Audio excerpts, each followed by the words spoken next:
അങ്ങനെ കുറെ നാളിന് ശേഷം ഞാനിപ്പോ ക്രിക്കറ്റ് കളിക്കാൻ വേണ്ടി മനീഷിന്റെ അവിടേക്ക് പോയിക്കൊണ്ടിരിക്കും. അങ്ങനെ ഞാൻ വൈകിട്ട് തന്നെ ഗ്രൗണ്ടിൽ എത്തിയിട്ടുണ്ടായിരുന്നു. അത് കഴിഞ്ഞപ്പോ ഇവര് ടീം ഇട്ടുന്നതിന് കൂട്ടത്തിൽ എന്നെ ഒരു ടീമിൽ ചേർത്തിട്ടുണ്ടായിരുന്നു. ആ ടീമിന്റെ ക്യാപ്റ്റനാണ് ഈ ചക്കൻ. അങ്ങനെ വാശിയോടെ കളിക്കാൻ പോയ ഞാനിപ്പോ ഫസ്റ്റ് ഓവറിൽ കൊടുത്തത് 26 റണ്ണായിരുന്നു. അത് കഴിഞ്ഞ് എന്റെ തൊട്ടപ്പുറത്തുള്ളത് അവൻ കൊടുത്തത് 24 റണ്ണും. അങ്ങനെ അവര് 50 റൺ അടിച്ചു. ഇങ്ങനെയെങ്കിലൊക്കെ ജയിക്കണം എന്നുള്ള ഒരു കോൺഫിഡൻസോടെ ഞങ്ങൾ കളിക്കാൻ അങ്ങോട്ട് ഇറങ്ങി. എന്നിട്ടോ ഫസ്റ്റ് കളി തന്നെ ഞങ്ങളും തോറ്റു.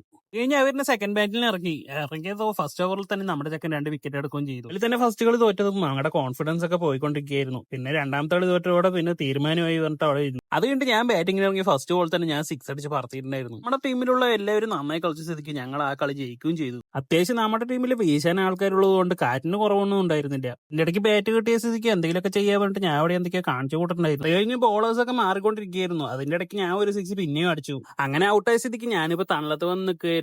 അത് കഴിഞ്ഞത് മനുവട്ടനും അവിടെയൊക്കെ വന്ന് ഇരിക്കണ്ടായിരുന്നു. അതിന്റെ ഇടയ്ക്ക് പിള്ളേര് കളിച്ചുകൊണ്ടിരിക്കുകയായിരുന്നു. ബോൾ എവിടെയാ പോയ സ്ഥിതിക്ക് കളി ഇവിടെ വെച്ച് നിർത്താന്ന് പറഞ്ഞിട്ട് എല്ലാവരും പോകാൻ നിൽക്കുകയാണ്. എന്നാ പിന്നെ ശരിട്ടാ.